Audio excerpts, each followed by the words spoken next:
നമ്മളെ വിഷമിപ്പിക്കുന്ന ഒരു സംഭവം എന്താണ്? നമ്മൾ പരിശ്രമിച്ചിട്ടും വലിയൊരു പരാജയം വന്നു കഴിയുമ്പോൾ അത് നമ്മളെ കൂടുതൽ സങ്കടപ്പെടുത്താറുണ്ട്.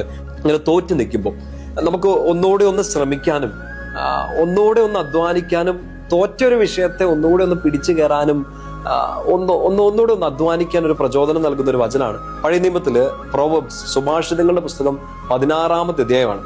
നിന്റെ പ്രയത്നം കർത്താവിൽ അർപ്പിക്കുക, നിന്റെ പദ്ധതികൾ ഫലമണിയും. പ്രിയപ്പെട്ട സഹോദരങ്ങളെ, തോറ്റുപോയി, അതെല്ലാം അവസാനിച്ചോ?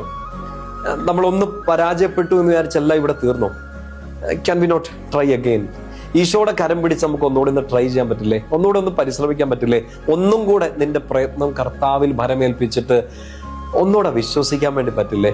വീണ്ടും ഒന്ന് പരിശ്രമിക്കുന്നിടത്താണല്ലോ നമ്മുടെ വിജയത്തിന്റെ വാതിലുകളൊക്കെ തുറക്കുക.